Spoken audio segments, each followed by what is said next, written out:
ፒስ ጆርኒ አፍሪካ ከ10 ዓመት በፊት በሲቪል ማህበረሰብ ድርጅት ተመዝግቦ በወጣቶች ሰላምና ልማት ግንባታ ላይ በማተኮር የሚሰራ ድርጅት ነው።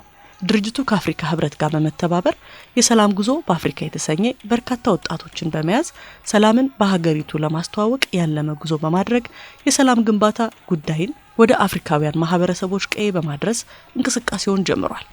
ሰላም ቀድሞ ፕሪቬንሽን ስለሚፈልግ በዛ ጊዜ ጀምሮ ነው እንቅስቃሴ የጀመርነው። እንደ ኢኒሺዬቲቭ ከዩኒቨርሲቲ ተማሪ ሆነን ጀምሮ ስንንቀሳቀስ ነው የቆየነው።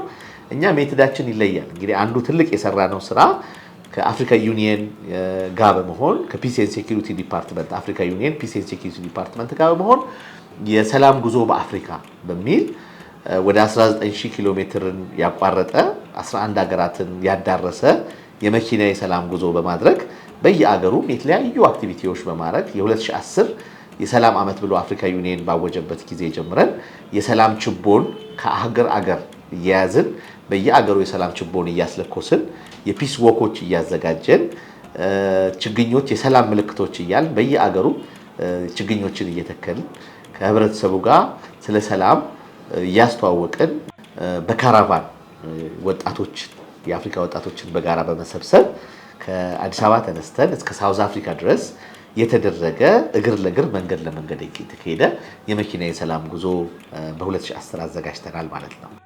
ፒስ ጆርኒ አፍሪካ በወቅቱ ልዩ ትኩረት የሳበ ኩነት ሲሆን በተለያዩ የአፍሪካ ሀገራት ባሉ ወጣቶች ዘንድ ተመሳሳይ የሰላም ፈለግ እንዲከተሉ ማድረጉ እንደ ስኬት ይነሳል። በየሀገሩ ፒስ ጆርኒ የዘራው ዘር በቅሏል። በተለይ አፍሪካ ሀገራት ላይ የተጓዝንባቸው ሀገራት ላይ የፒስ ጆርኒ ኢኒሺዬቲቭ በሚል ወጣቶች የኛን ፈለግ በመከተል ለሰላም እንጂ ለጦርነት ያላቸው ተሳትፎ ወደ ኋላ እንዲል አድርጓል ብሎ ፒስ ጆርኒ ያምናል።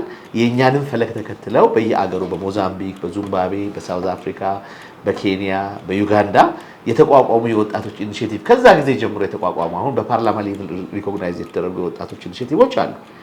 ከኛ ጋር ያው አፍሪካውያን ወጣቶች ስለነበሩ በጋራ የተጓዝነው ልምድ ለልምድ የመለዋወጥ እድል፣ ባህል ለባህል የመቀያየር እድል ሰፊ እድል ፈጥሮልናል ማለት ነው። ወደ ሌሎች የአፍሪካ ሀገራት የሚያደርገውን ጉዞ ከመጀመሩ አስቀድሞ ድርጅቱ በሀገር ውስጥ ለሚገኘው የሰላም ግንባታ እንቅስቃሴ በተለይ ወደ ሁሉም ከፍተኛ የትምህርት ተቋማት በመሄድ ስለ ሰላም ግንባታ አስተማሪ የሆኑ ፊልሞችን እያሳየ ውይይት አካሂዷል። ሀገር ውስጥም ያደረግናቸው እንቅስቃሴዎች ምንድናቸው? እንግዲህ በዩኒቨርሲቲ ሌቭሎችና ወጣቶችን አድሬስ በማድረግ በልዩ ሞዴል ለምሳሌ የሰላም ፊልሞችን ይዘን በመላው ኢትዮጵያ ውስጥ ያሉ ዩኒቨርሲቲዎች በወቅቱ የደረስነው በሄድንባቸው አካባቢዎችም እነዚህ ፊልሞች እያሳየን ከፊልሙ በኋላ ደግሞ ውይይቶች ምን ተማርንበት፣ ምን ተረዳን ከዛ ፊልም፣ ሰላም ምን ያህል ኢምፖርታንት ነው። በወጣቶች መካከል የሚደረግ የባህል ልውውጥ ግጭትን አስቀድሞ ለማስቀረትና ለሰላም ግንባታ መንገድ ከፋች በመሆኑ ድርጅቱ የባህል ልውውጥን እንደ አንድ የሰላም ግንባታ ስልት ይጠቀማል።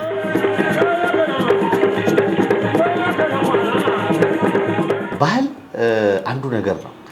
ባህል ለባህል መተዋወቅ በራሱ ለሰላም ትልቅ መንገድ ይከፍታል። ሰዎች ባህል ለባህል ባለመተዋወቅ ወደ ኮንፍሊክት ይገባሉ ብለን እናምናለን እኛ። ለምን ያንዱ ሰላምታ ለአንዱ ቁጣ ሊመስል ይችላል። ያንዱ ሁኔታ አንዱ ራሱ የሚገልጽበት መንገድ ያንዱን ባህል መረዳቱ በራሱ ስለነዛ ባህል ማወቁና ያን ባህል እንዲወደው ያን ህዝብ እንዲወደው ያደርገዋል።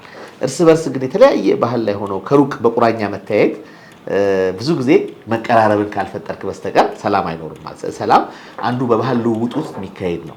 አንዱ ያንዱን ባህል ማክበር በራሱ ሰላም ያመጣል። እንደምታውቀው እንደው መለስ ባረገኛ ሀገር ለከፍተኛ እንትን ውስጥ የዳረጉን መጥፎ ትርክቶች ናቸው የሚባለው ነገር እኛ በጣም እንስማማበታለን። ምክንያቱም ስለ አንዱ ባህል ሳታቅ አንዱን ባህል ምትወቅስ ከሆነ ምዘልፍ ከሆነ በቀልድም ይሁን በምን ማንም ሰው ባህሉን ስታውቅለት ደስ ይለዋል። የትኛውም ብሔር ስለ አንዱ ብሔር አውቆ ባህሉን ቢረዳለት የሚኖረው እይታና በቋንቋው ብታወራው የሚኖረው እይታ ስለ ባህሉ አውቀህ ይሄ ነገር ያንተ ባህል ነው የሱን ባህል ምግብ ብታቅለት አለባበሱን ለብሰህ ብትገኝለት የሆነ ነገሩን ብታረግለት የሚኖራችሁ ቅርብ ያድጋል ብለን እናስባለን። ስለዚህ አፍሪካ ውስጥ የባህል ለባህል ልውውጦች መዳበር ለአፍሪካ ሰላም ትልቅ አስተዋጽኦ ይኖረዋል ብለን እናምናለን ማለት ነው።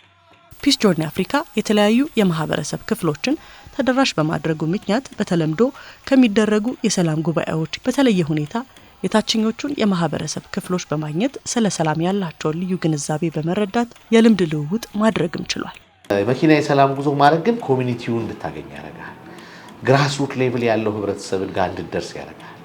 በጣም ብዙ አስገራሚ ገጠመኞች የገጠሙን ብዙ ህብረተሰቡ ያለበት ግንዛቤ ደረጃ አፍሪካዊ ነው መኖሩ ማያውቁ ህብረተሰቦች አሉ።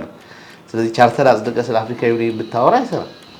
ስለ ሰላም ስታወራ እዛ ቦታቸው ላይ ለምሳሌ ሰላም የሰላም ሲምቦል ምንድን ነው? አፍሪካ ውስጥ ብዙ ጊዜ ዶቭ ሲወጣ ታያለህ። እኛ የሰላምን ሲምቦልና አጥንተናል። እሳት ይዘው የሚወጡ አሉ፣ የሰላም ምልክት። አንዳንድ ቦታ ግሪን ቅጠል ነው፣ ቅጠል ይዘው ይወጣሉ፣ የሰላም ምልክታቸው ነው። ኮሚኒቲ ውስጥ የዘለቀ ግራስሩት ሌቭል ስራ ለሰላም ትልቅ አስተዋጽኦ አለው። በሰላም ግንባታ ላይ ባደረገው እንቅስቃሴ ፒስ ጆርኒ አፍሪካ በሀገር ውስጥ 22000 በላይ ወጣቶችን ተደራሽ ማድረግ መቻሉን ይናገራል። ኢትዮጵያ ውስጥ በዛ ወቅት ላይ ከ22000 ወጣቶች በላይ በፕሮግራሙ ላይ ተሳትፎ ነበራቸው። ቀጥተኛ ተሳትፎ በ2010 ስናደርገው ፕሮግራሙን ጀምረን ማለት ነው። ከዛ በኋላ ደግሞ አፍሪካ ላይ ባደረግነው ጉዞ በሚሊዮን የሚቆጠሩ ወጣቶች አይተውታል። በሚሊዮን የሚቆጠሩ ወጣቶች ካራቫኑን መጎብኘት እድል ነበራቸው። እኛን መንገድ ላይ ማግኘት እድል ነበራቸው። በየአገሩ ፓናል ዲስከሽኖች አዘጋጅተናል። ትላልቅ የሚባሉ ፓናል ዲስከሽኖች በየዩኒቨርሲቲ ተካሂደዋል። በየዩኒቨርሲቲ ብቻ ሳይሆን ከማህበረሰቡ ጋር ከግራስሩት ሌቭል ማህበረሰቡ ጋር ከኢንዲጂኒየስ ሰዎች ጋር በየቦርደሩ ካሉ ወጣቶች ጋር በየቦታው ካገኘናቸው ሰዎች ጋር ውይይት አካሂደናል። ማንኛውም የሲቪል ማህበረሰብ ድርጅት ግጭቶችን መደገፍ እንደሌለበት የሚገልጸው ፒስ ጆርኒ አፍሪካ በሰሜን ኢትዮጵያ የተከሰተውን ጦርነት ከቆመ በኋላ ከሰላም ሚኒስቴር ጋር በመነጋገር በጦርነቱ ወደ ተጎዱ አካባቢዎች ለመጓዝ ዝግጅት ሲያደርግ እንደነበረም ይገልጻል። ከዛ በኋላ እንግዲህ እንዳለቀ ከሰላም ሚኒስቴር ጋር ጥያቄ በማቅረብ ካራቫናችንን ወደዛ መስመር ለመውሰድና በተለይ ትሮማ ሂሊንግ ላይ እንግዲህ ሰዎች ተጎድተዋል፣ ሰዎች ሞተዋል፣ ሴቶች ተደፍረዋል፣ ከፍተኛ ጾታዊ ጥቃት ደርሶባቸዋል፣ ብዙ ችግር ደርሶባቸዋል። ስለዚህ ይሄንን የተጎዳ ማህበረሰብ ደግሞ በመሄድ ሂሊንግ ፕሮሰስ ውስጥ ለመግባት ትሮማ ሂሊንግ ፕሮጀክቶች ይዘን እንቅስቃሴ ስናደርግ ነበር ማለት ነው። እንግዲህ ይሄንን ሳንጨርስ በእንቅርት ላይ ጆሮ ደግፍ እንደሚሉት ተመልሶ በሰሜን ኢትዮጵያ ያለው ጦርነት አገረሸ። ኮንፈረንሶች ብዙ ሲካሄዱ እናያለን። ኮንፈረንሶች አንድ ቦታ ቆመን አይተነዋል፣ አስተውለነዋል። እና ፋይዳው እንደ ካራቫኑ አይሆንም፣ እንደ ጉዞ አይሆንም። ምክንያቱም በኮንፈረንስ አድርገህ የምታየው መሀል ላይ ያለ ሰው ነው እና ብለን ስላሰብን ያን ለማካሄድ እንቅስቃሴዎች ጀምረን ነበረ። ሆኖም ያው እንደገና በአማራ ክልል የተጀመረው ጦርነት ምንም አይነት የመንገድ አክሰስ ፕሮግራሞችን እንዳናረግ እንቅፋት ሆነብን ማለት ነው እና በእኛ በኩል አሁንም ደጋግመን እያስተላለፍን ያለነው ጥሪ ምንድነው? ፖለቲካዊ ጥያቄዎች በፖለቲካዊ መንገድ ምናልባት ቢመለሱ ጥሩ ነው። ከዛ ውጭ ላለው ግን ወጣቶች ናቸው የሚጎዱት። ለወጣቶቹ የምናስተላልፈው በሁለቱም ሳይድ፣ በዚህም ሳይድ ተነስተው ሄደው ወደ ውጊያ የሚገቡት እዛም ሆነው ወደ ውጊያ የገቡት ወጣቶች ግን መጎዳት የለባችሁም። ነገ ህይወታችሁ የምታጡት እናንተ ናችሁ። ወጣቶች በቀላል ሞቲቬሽን ወደ ጦርነት አትግቡ፣ ህይወታችሁን አትጡ የሚለውን መልእክት እናስተላልፋለን ደጋግመን ማለት ነው። ድርጅቱ የአፍሪካ ሰላም ጉዞን ወደ ተግባር ለመቀየር 3 ዓመታት የፈጀበት ሲሆን በተለይ በሀገራት መካከል የነበሩት ክልከላዎች እንዲሁም የሰላምና የደህንነት ችግሮች ለሰላም ጉዞ ፈታኝ ነበሩ። አፍሪካውያን ራሳቸው አህጉር ላይ የመጓዝ እድላቸው ሁሉ ዝቅተኛ ነው። ስለዚህ በመጀመሪያ ጉዞውን ለማድረግ በርካታ ፍቃዶች ያስፈልጉ ነበረ። እነዚህ ፍቃዶች ማሟላት በጣም ከባድ ነበረ። ቪዛዎቹን ኮሌክት ማድረግ ከባድ ነበረ። እንደገና እሱንም ሁሉንም ካዘጋጀን በኋላ ሪሶርስ ያስፈልግ ነበር። ፋይናንሻል ሪሶርስ ቀላል አይደለም። ያን ሪሶርስ ለማግኘት ደግሞ ብዙ ርቀት መሄድ ነበረብን። ብዙ ድርጅቶችን ማሳመን መጠየቅ ነበረብን። እኛ እንደ ወጣቶች በበጎ ፈቃደኝነት የተጓዝነው ምንም አይነት ክፍያ ወይ ምንም አይነት ነገር የግል ጥቅም ያገኘንበት ምንም ነገር የለም ተጓዦቹ። ከዛ ጉዞ በራሱ ቻሌንጅ ነው። ከሴኩሪቲ አኳያ በጣም ሌሎች ከጸጸፍ ላይ ጀምሮ ወባ በርካታ የመንገድ ጉዞ እንደመሆኑ አስቸጋሪ ሆኑ ለጤና አዳጋች የሆኑ ጉዳዮች ገጥመውን ነበር። በሰላም ጉዞ ወቅት አፍሪካ በተፈጥሮ ሀብት የታደለች ትልቅ አህጉር መሆኗን ሰላም ቢኖራት ከሀብቷ በብዙ መጠቀም እንደምትችል ማስተዋላቸውንም ይገልጻሉ። አፍሪካ በጣም ትልቅ እንደሆነች ብዙ ሪሶርስ እንዳላት አይተናል። ሪሶርሷን መጠቀም ብትችል ከማንም በላይ ትልቅ መሆን የምትችል አህጉር እንደሆነችም ተረድተናል። ወጣቶች በሰላም እጦት ውስጥ ተጎጂ እንደመሆናቸው በሰላም ግንባታ ውስጥ ሚናቸው በዛው ልክ ትልቅ መሆኑን ፒስ ጆርኒ አፍሪካ በኩሩ ያምናል።